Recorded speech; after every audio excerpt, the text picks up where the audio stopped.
안녕하세요, 묘미입니다. 저는 지금 강아지를 임시보호하고 있는 중이고 임시보호를 시작한 지는 1년이 조금 지났습니다. 1년이라는 기간 동안 총 3마리의 강아지를 임시보호했고 그 중에 2마리는 캐나다로 해외 입양을 보냈고 지금 임시보호하고 있는 강아지는 3개월이 조금 넘는 시간 동안 보호하고 있는 중입니다. 제가 처음에 임시보호를 결정하기까지 많은 고민과 걱정이 있어서 유튜브나 블로그로 임시보호 후기나 브이로그 같은 걸 많이 찾아보곤 했었어요.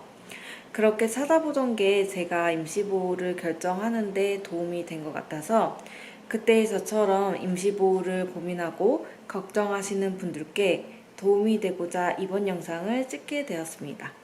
제가 임시보호를 1년 동안 하면서 느낀 점이나 시작하게 된 계기, 왜 입양을 하지 않고 임시보호만 하는지, 그리고 처음에 임시보호를 할 때 사용한 물품들이 무엇이 있는지, 이런 것들에 대해 얘기를 해보려고 합니다.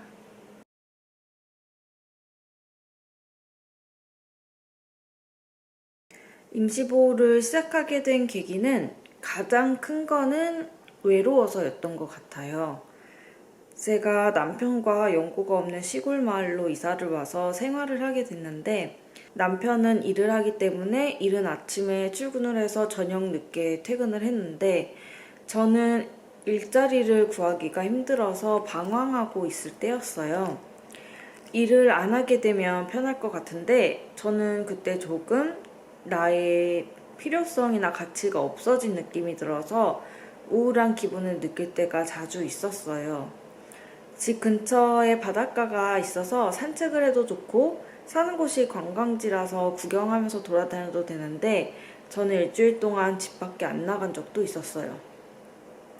몇 분만 걸으면 바다인데도 일주일 동안 바다를 보지 않고 집콕하면서 울기도 많이 울었던 것 같아요.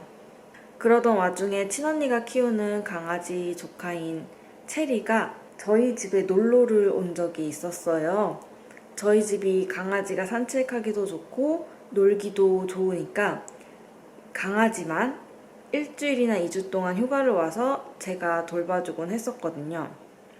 그때는 제가 쉬고 있을 때라 시간이 많으니까 하루 종일 돌봐줄 수 있어서 강아지도 좋고 저도 우울해하지 않고 밖에 나가서 산책도 하고 강아지랑 노니까 정신적으로 불안함이나 우울함에서 벗어날 수 있었어요. 그래서 강아지를 맡아서 키우면서 긍정적인 경험을 많이 했던 것 같아요. 언니네 집과 저희 집이 차로 3시간 거리가 떨어져 있어서 강아지 용품을 계속 왔다 갔다 하기가 너무 힘들었어요. 그래서 그때 어차피 자주 놀러 올 거니까 강아지 용품을 우리 집에도 구입해서 놓자 해서 애견 매트나 식기 같은 거를 구입해서 사용을 했었어요. 이제 체리가 있다가 가면 그 용품들만 달랑 저희 집에 남아있게 된 거죠. 강아지는 키우고 있지 않지만 강아지 용품이 있는 집이 되어버렸어요. 체리를 돌보면서 우리도 강아지를 키울까 하는 생각이 많이 들었지만 제가 그때까지는 아직 안정적인 일자리가 없었기 때문에 불안정한 상태였고 집도 저희 집이 아니었기 때문에 계속 옮겨 다녀야 되는 상황이라 아직은 강아지를 키울 상황이 아니다 라는 결론을 내리게 되었어요. 그런데 하루는 인스타그램 공고에서 본 강아지가 너무 키우고 싶어서 직접 보호소에 가서 그 강아지를 보고 온 적도 있었어요. 결론은 이런저런 사유로 인해서 입양을 하진 못했지만 그 정도로 강아지 입양에 대한 생각을 많이 하곤 했었어요. 그러던 와중에 친언니가 제가 강아지를 키우면서 너무 행복해하고 마음이 편안해지는 걸 옆에서 보기도 했기 때문에 또 아무도 없는 곳에서 혼자 보내는 시간이 많다 보니까 강아지를 키우면 좋을 것 같긴 한데 지금 상황이 안 되니까 임시보호라는 걸 해보면 어떻겠냐라고 제안을 해줬어요. 그래서 저도 마침 그때 강아지를 입양해서 키우지 못하지만 집에 용품이나 이런 것들이 있기 때문에 임시보호라도 하면 좋겠다라는 생각을 가끔 하곤 했었거든요. 그래서 임시보호에 대한 생각을 갖고 있다가 우연히 포인핸드 어플에서 임시보호를 구하는 공고 게시글을 보게 되었어요. 평소에는 입양 관련 카테고리만 있는 게시물을 보다가 처음으로 임시보호를 구하는 카테고리에 들어갔는데 스크롤을 쭉 내리면서 강아지들을 한 마리씩 보고 있는데 눈에 확 띄는 사진의 강아지가 보이는 거예요. 너무 귀엽고 4점 몇 킬로의 작은 강아지인데 온몸이 갈비뼈가 드러나도록 바싹 말라 있는 거예요. 몸이 바싹 말라 있고 또 버려졌던 그 상황을 찍은 사진이 올라왔는데 목줄로 묶여 있고 강아지는 바싹 말라 있고 갈비뼈가 보이게 몸이, 그리고 주인이었던 사람이, 전 주인이 뭐 달력 같은 거를 찢어가지고 그 뒤에다가 뭐 잘 키워 주십시오 뭐 이렇게 해서 강아지를 버리고 갔더라고요. 그래서 그 사진이 찍혀 있었는데 얼마나 밥을 안 줬으면 강아지가, 그 작은 강아지가 4kg 되는 그 작은 강아지가 갈비뼈가 다 보이도록 그렇게 말라 있을까라는 생각이 들면서 너무 불쌍한 거예요. 그리고 저희 집에는 마침 체리가 먹고 남겼던 사료도 있고 해서 쟤를 데려와서 이거 밥이라도 먹이면 좋겠다 라는 생각이 들어서 얼른 그 공고문에 있는 인스타그램 아이디를 들어가서 DM으로 임시보호 혹시 구하셨냐고 이렇게 메시지를 남기게 되었습니다. 그렇게 해서 임시보호를 시작하게 되었어요.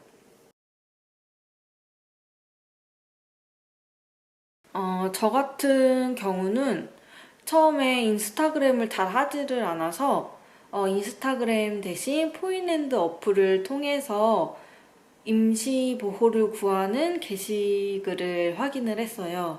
포인핸드 어플을 들어가면 입양 공고를 하는 카테고리가 따로 있고 임시보호를 구하는 카테고리가 따로 있어요. 그래서 임시보호를 구하는 카테고리에 들어가서 임시보호 공고 그런 게시글을 확인하면 그 게시글에 담당자 전화번호나 인스타그램 주소 같은 게 남겨져 있고 거기에서도 자체적으로 댓글을 달 수 있기 때문에 굳이 인스타그램을 하지 않아도 임시보호를 신청할 수는 있어요. 저는 그래서 인스타그램 아이디로 DM을 보내서 임시보호가 가능한지 문의드리고 그 작성자분께서 기본적인 인적사항을 요청하시더라고요. 그래서 저희 가족 구성원인 남편과 저의 기본적인 인적사항을 알려드리고 전화로 상담까지 한 다음에 임시보호를 하기로 결정을 했습니다. 보통은 서울 경기권에서 임시보호를 많이 구하는 편이에요. 왜냐면 연계병원이 서울이나 경기권에 있는 경우가 많아서 병원을 내원해야 되는 경우가 있는 강아지들은 경기권이나 서울권에서 임시보호자를 구하는 경우가 많고요. 제가 임시보호를 했던 강아지 같은 경우에는 따로 병원을 갈 필요가 없었기 때문에 먼 거리였던 강원도까지 와서 임시보호를 할 수 있었던 거죠. 또 강아지를 키웠던 경험이 없었는데 그래도 돌봐줬던 경험이 있어서 그래도 잘 절차가 진행이 됐던 것 같아요.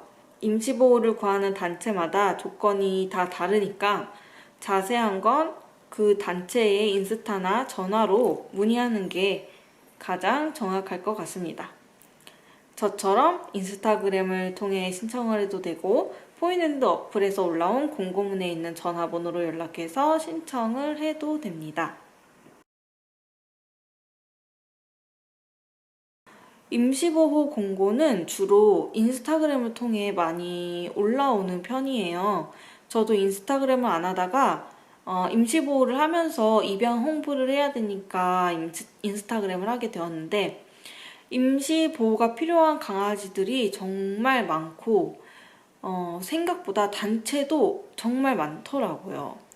제가 임시보호를 하기 전까지는 이렇게 많은 강아지들이 임시보호가 필요한지 몰랐는데, 임시보호가 굉장히 절실한 강아지들이 많이 있는 편입니다. 인스타그램에 본인이 관심이 있는 단체를 팔로우해서 정보를 얻거나 임시보호 해시태그를 검색해서 게시물을 보면 되고요. 또 포인핸드 어플을 통해서도 임시보호 공고를 볼 수 있기 때문에 인스타그램을 하지 않는다면 포인핸드 어플을 통해서 임시보호 공고를 찾아보시면 됩니다. 저는 일단 직접 강아지를 키워본 적은 없었고요. 가족 강아지들만 잠깐씩 케어해본 경험만 있었어요. 어떤 공고에서는 강아지를 키워본 경험이 있어야 신청이 가능하다고 해서 신청을 못한 적도 있었어요.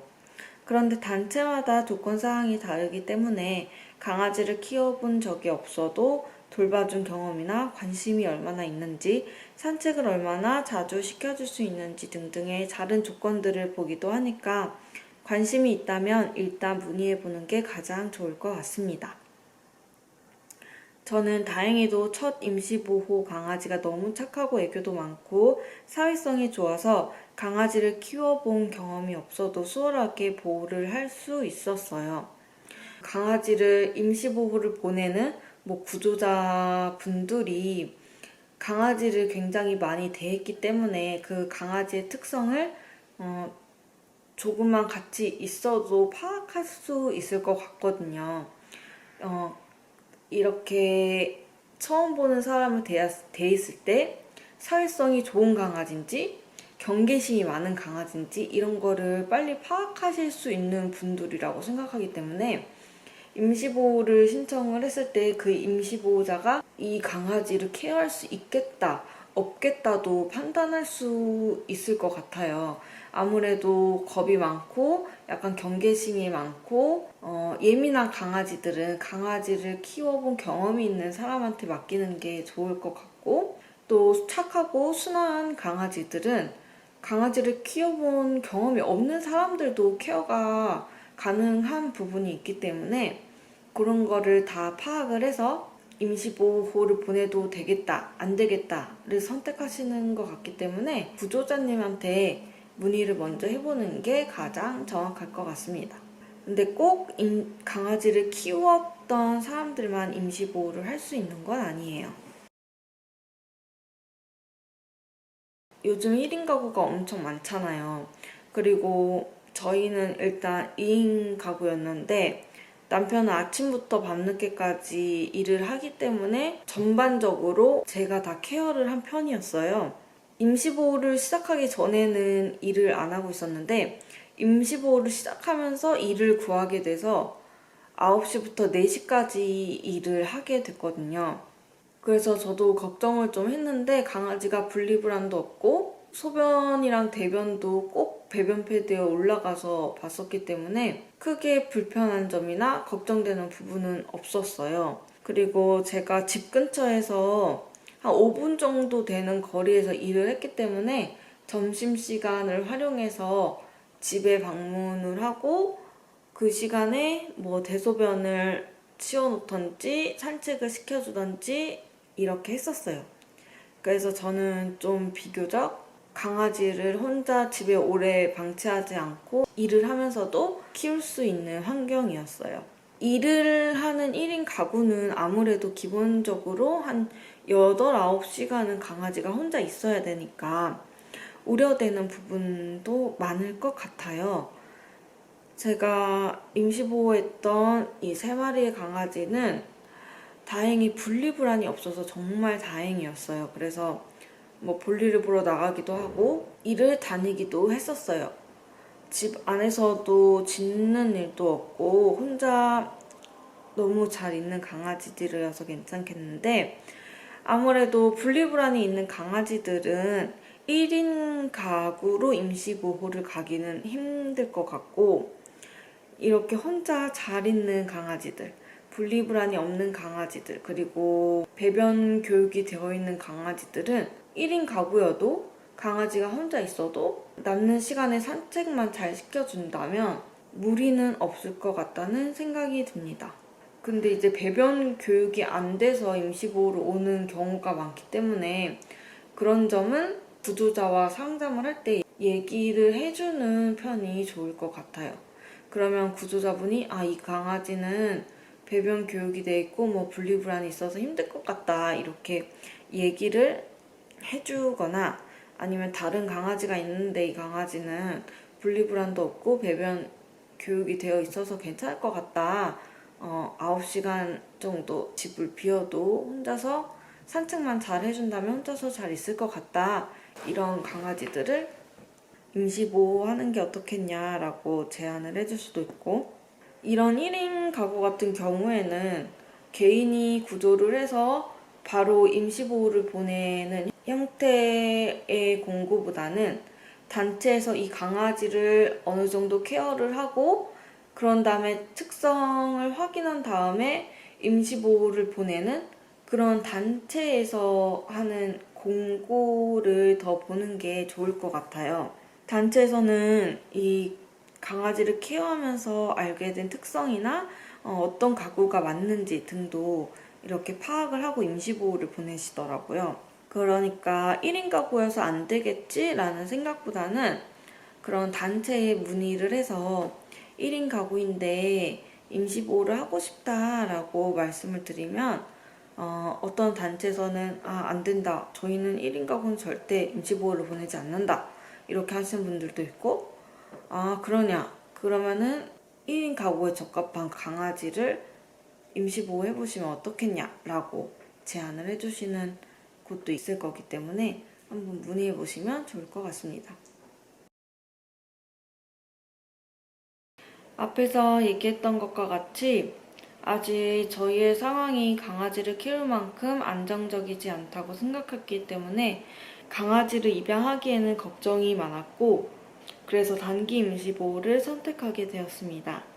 저희 가족 중에 2명의 가족 구성원이 강아지를 키우고 있거든요. 그런데 강아지를 키운다는 건 너무 행복한 일이지만 그만큼의 책임감도 따른다는 걸 알고 있었어요. 비가 오나 눈이 오나 하루에 몇 번의 산책은 기본이고, 아프면 병원에 데려가야 하고, 깜짝 놀랄만한 동물병원 병원비를 감당하는 경제력도 있어야 한다는 거를 알고 있었습니다. 인지하고 있었기 때문에 쉽게 입양을 결정하기가 좀 고민이 됐었어요. 왜냐면 제가 일을 안 하고 있었기 때문에, 아직 일자리를 못 구해서 고정적인 수입이 없었기 때문에 여유가 좀 없었던 점도 있었고, 강아지를 키우는 게 그냥 예뻐서 키우는 게 아니고, 일을 하다 보면 사람도 피곤하고 그냥 씻고 누워서 바로 자고 싶고 이럴 때도 있는데, 강아지를 키우게 되면 산책도 필수로 시켜줘야 되고, 어쨌든 나의 시간과 에너지를 써서 키워야 하는 식구잖아요. 그렇기 때문에 이렇게 불안정하고 걱정이 되는 마음으로 입양을 하게 되는 건 아니라고 생각을 했어요.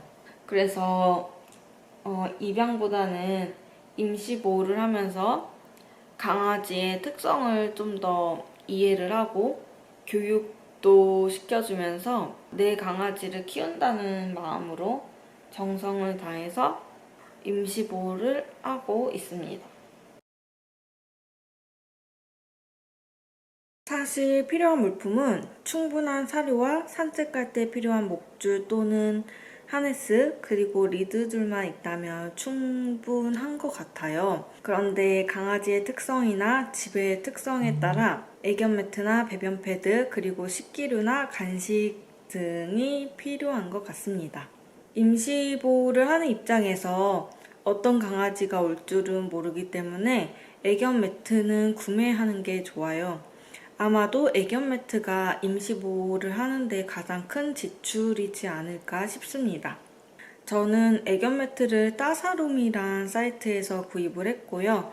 길게 깔아주기 위해서 폭 135에 길이 550으로 선택해서 약 13만 원 정도에 구입을 했습니다.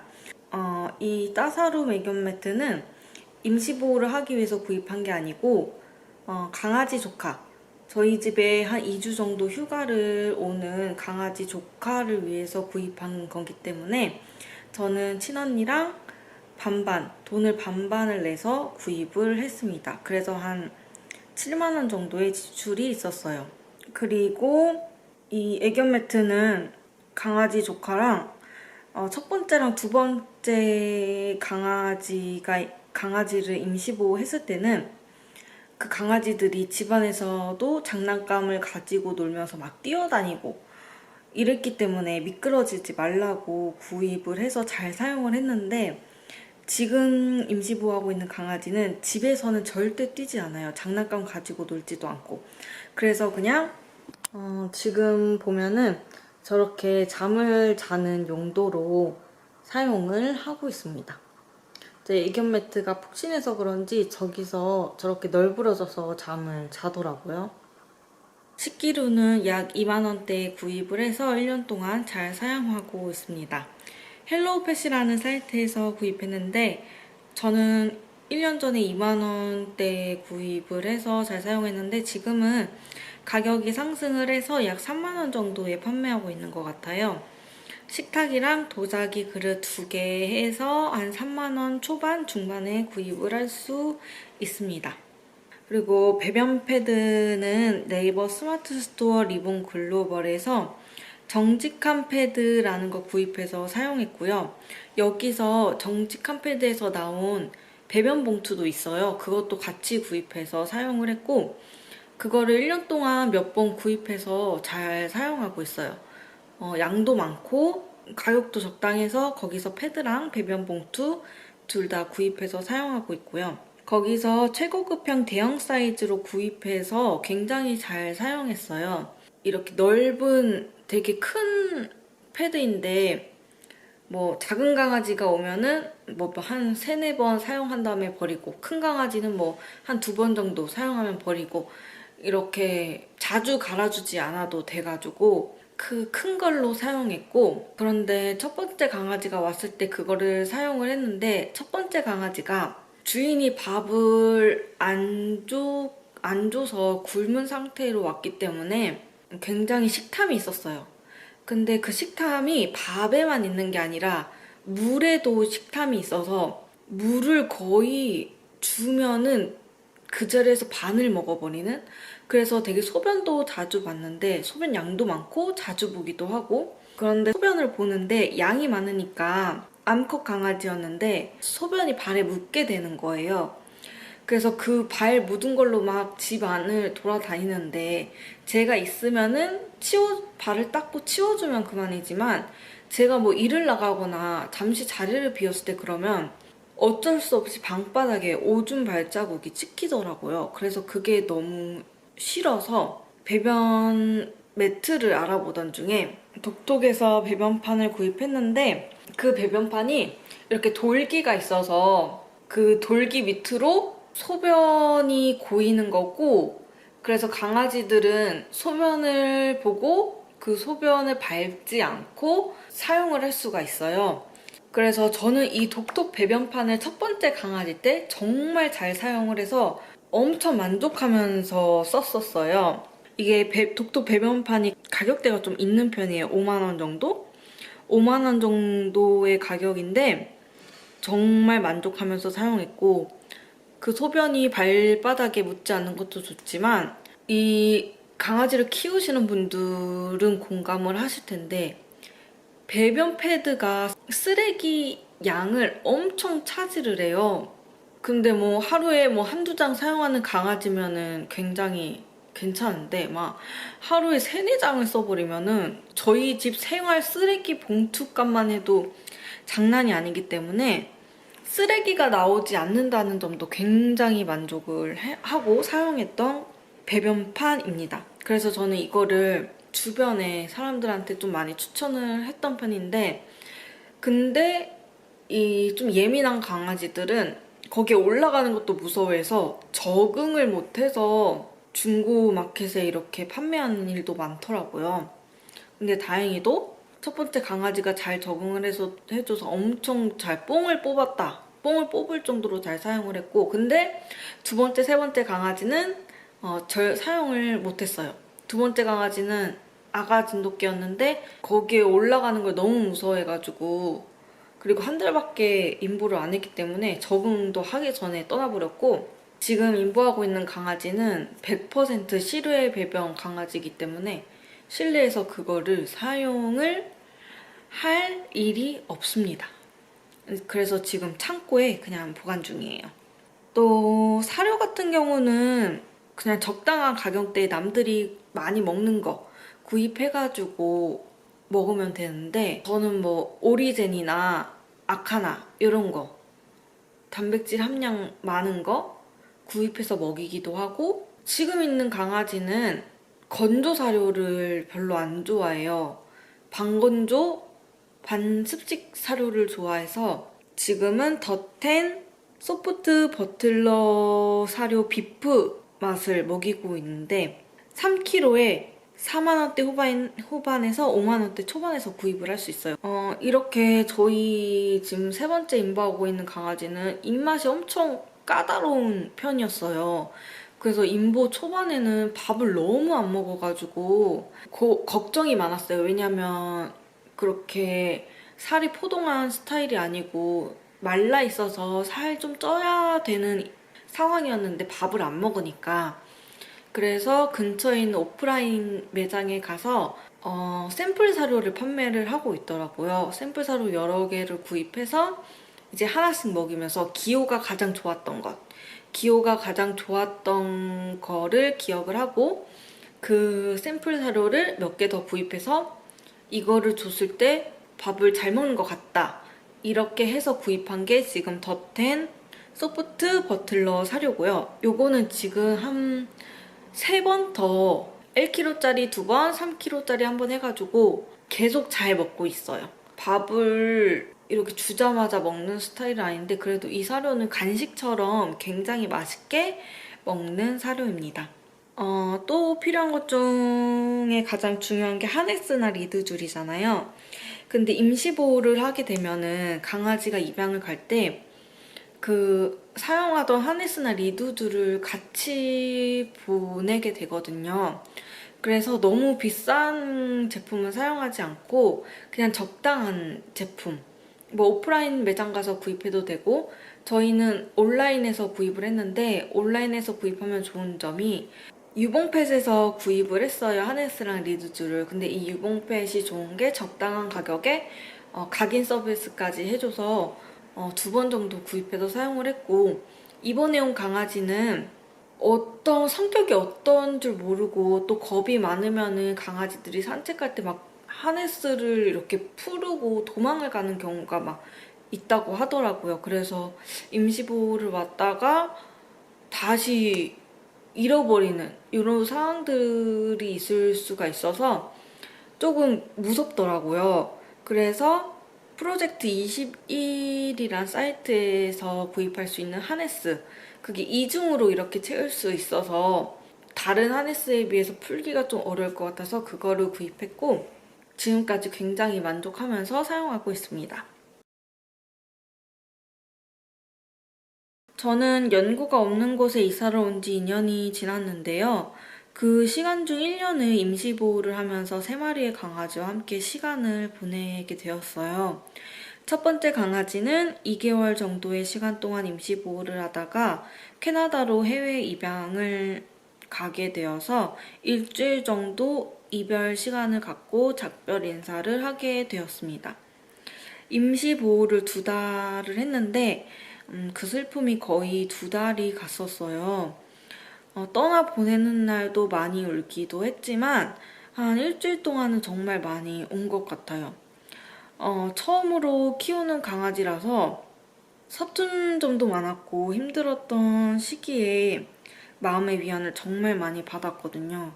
그리고 정을 너무 많이 줬고, 우리 상황이 좋다면은, 우리 상황이 강아지를 입양할 수 있는 상황이면은 그 강아지를 입양해서 키우고 싶은 마음이 정말 굴뚝 같았어요. 그 강아지가 정말 성격이 좋아서 저희 부모님도 이 강아지 정도의 성격이고 사회성이면 우리가 키우고 싶다. 너무 이뻐 하셨어요, 부모님도. 애교도 많고, 막 개인기도 너무 잘하고, 개인기도 빵야까지 하고 갔거든요. 그러니까 너무 귀엽고, 대소변도 너무 100% 완벽하게 잘 가리고, 사람도 잘 따르고. 이래서 부모님이 입양을 고려할 정도로 그렇게 나이스한 강아지였는데, 또 갑자기 3개월이라는 시간 동안 임시보호를 하고 데리고 왔는데, 2달이 지나서 갑자기 입양이 됐다고 하는 거예요, 캐나다에서. 입양이 됐다는 사실은 굉장히 기쁜 사실인데, 국내 입양이면은 보러 놀러 갈 수도 있을 텐데 해외로 가버리니까 이제 앞으로 영영 볼 수 없다는 사실 때문에 더 힘들었거든요. 그래서 이 첫 번째 강아지랑 이별할 때 좀 많이 힘들었어요. 이 강아지가 와서 되게 우울했던 그런 마음도 많이 치유도 되고, 산책하면서 이 근처에 가보지 않았던 곳도 갔고, 주말이면은 강아지랑 같이 놀러 다닐 곳 찾아서 부지런히 움직이기도 하고, 가족들이랑 같이 애견 펜션 여행도 가고, 그리고 힘들고 우울해서 집 안에만 있다 싶다가도 강아지 산책을 시켜야 하니까 밖에 나가서 걸으면 강아지도 좋지만 저도 걱정거리가 싹 없어지고 바깥 냄새도 맡고 풍경도 구경하면서 이렇게 리프레시 되는 경험을 많이 했거든요. 그런 막 행복해하는 강아지 보고 막 저를 보고 웃고 있는 강아지를 보고 있으면 저도 같이 웃게 됐던 것 같아요. 저희가 강아지를 돌봐주려고 데려온 거지만 강아지가 저를 돌봐주는 것 같은 느낌이 들었어요. 첫 강아지가 접종 중이었거든요. 그래서 접종을 다 맞고 더 많이 놀러 다니려고 했는데 마지막 접종 주사를 맞자마자 바로 캐나다로 가버려서 아쉬운 마음이 정말 많이 들었어요. 끝까지 책임지지 못했다는, 내가 입양하고 싶은 마음은 있었지만 그 용기가 없어서 상황이 안 돼서 입양까지 못 간 그런 아쉬운 마음과 이 강아지가 또 버려졌다고 생각하면 어떡하지? 하는 미안한 마음, 그런 마음들이 초반에는 들어서 굉장히 슬픈 감정이 많았던 것 같아요. 그런데 저희가 그 강아지를 너무 아꼈던 거를 구조자님이 아셨어요. 그래서 캐나다로 입양 간 그 강아지의 근황 사진을 종종 보내주셨는데 너무 행복해 보이는 거예요. 걱정하면서 막 울었던 제 모습이 무색할 정도로 너무 행복하게 지내고 있는 거예요. 입양 간 캐나다 집이 엄마, 아빠, 그리고 아이들 2명, 두 남매가 있는 단란한 주택 집이었는데 아이들이랑 막 사진 찍은 그 모습이 너무 행복해 보이고 강아지가 아이들도 좋아하고 아이들도 강아지를 좋아하고 막 그 마당을 행복하게 누비고 있는 모습, 그 마당을 되게 행복하게 막 뛰어놀고 눈밭에서 뒹굴고 이런 모습을 보니까 진짜 마음이 편안해지더라고요. 어느 순간 확 편안해지더라고요. 그래서 저도 걱정하는 마음이나 미안한 마음, 이런 슬픈 감정들은 묻어두고, 입양 가서, 너가 캐나다로 입양 가서 다행이다. 오히려 거기서 더 좋은 집, 뭐 좋은 마당에서 그렇게 행복하게 뛰어노는 걸 보니까 너무 행복하다라는 그런 행복한 마음? 그런 게 들어서 점점 잊혀져 갔던 것 같아요. 2달 동안 임시보호를 하면서 마음의 위안을 많이 받았고, 또 개인기 가르치면서 그런 재롱을 보고 있으니까 너무 많이 웃고, 하루하루마다 소소한 행복감을 자주 느꼈던 것 같아요.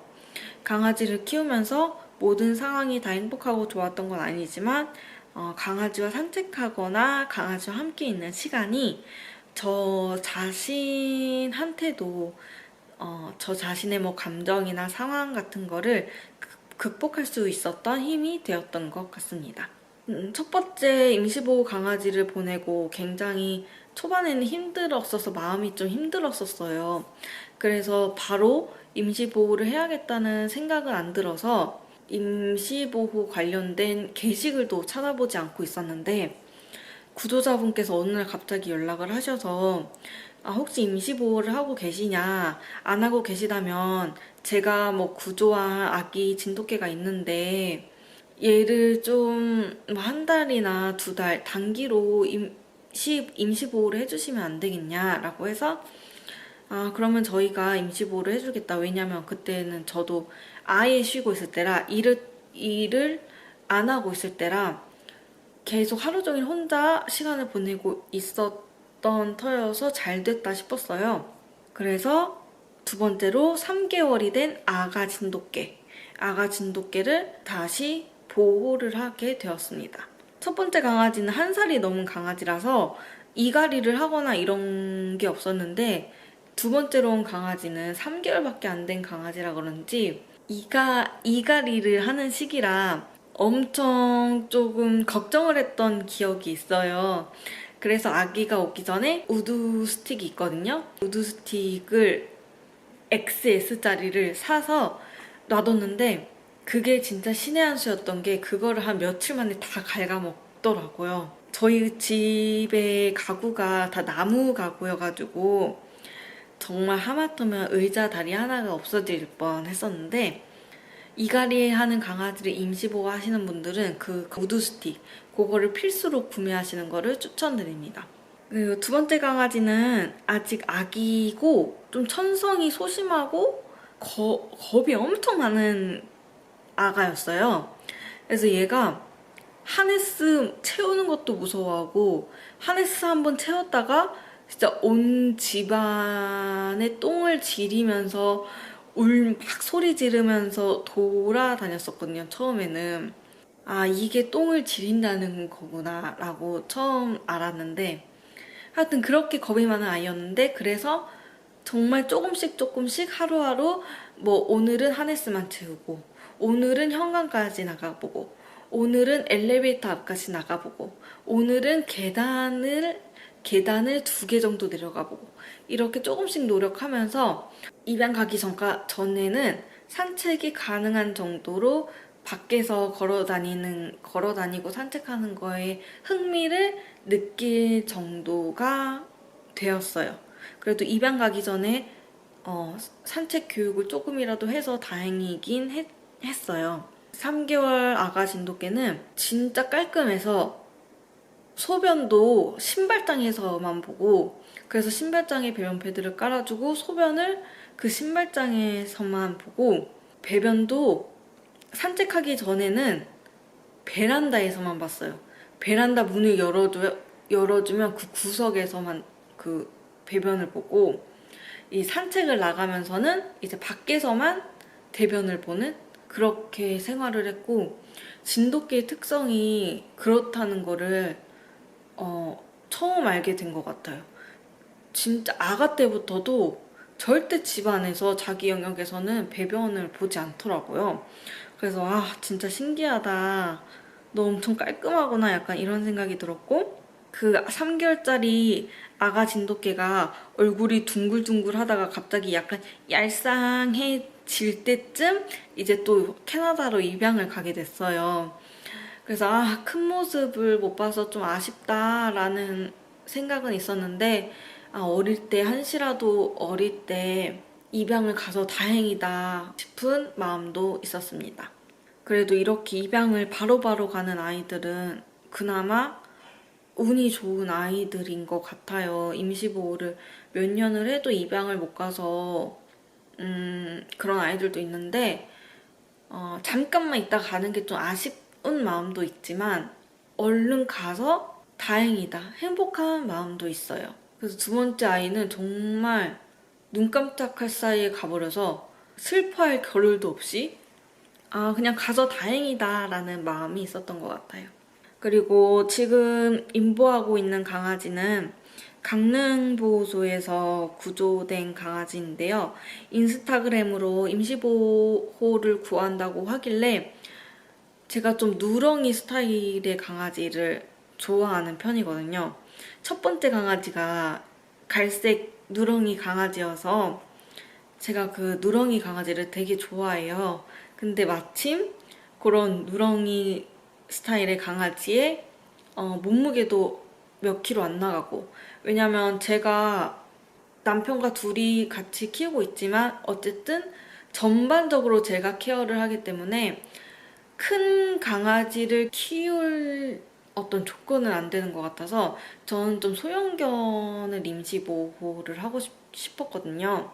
그래서 그 소형견인 것도 마음에 들었고, 또 강아지가 엄청 웃고 있는 상이어서 마음에 들어서 바로 임시보호를 하겠다고 연락을 했고, 3개월 정도 임시보호 기간을 정하고 이제 데리고 왔어요.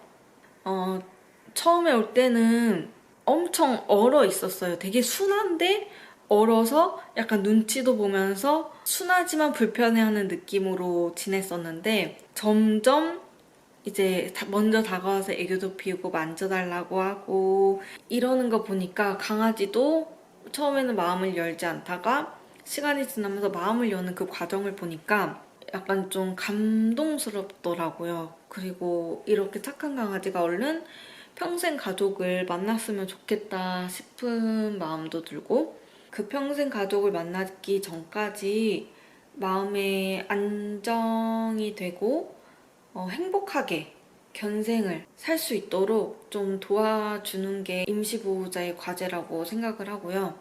임시보호를 결정하는 게 개인에게 쉽지 않은 일이라고 생각을 해요. 왜냐면 임시보호지만 입양한 것처럼 강아지를 키워야 하는 거니까. 그리고 그렇게 강아지를 키우는 것처럼 정을 줬지만 떠나보내야 하는 입장이니까, 그런 이별이 힘드신 분들은 조금 결정하기가 쉽지 않을 것 같은데, 나를 떠난다기보다는 내가 이 강아지를 잘 보호해서 평생 가족을 만나게 해주는 어떤 디딤돌 같은 거라고 생각하면은 마음이 좀 편하더라고요. 그리고 직접 그 평생 가족을 만나서 너무 행복하게 사랑받고 사는 모습을 보면 너무 뿌듯하고요. 뜻깊어요. 입양을 하지 않고 보호를 해주는 것만으로도 이 강아지의 견생의 발판이 되어주는 거니까 굉장히 뜻깊은 일이라고 생각을 합니다.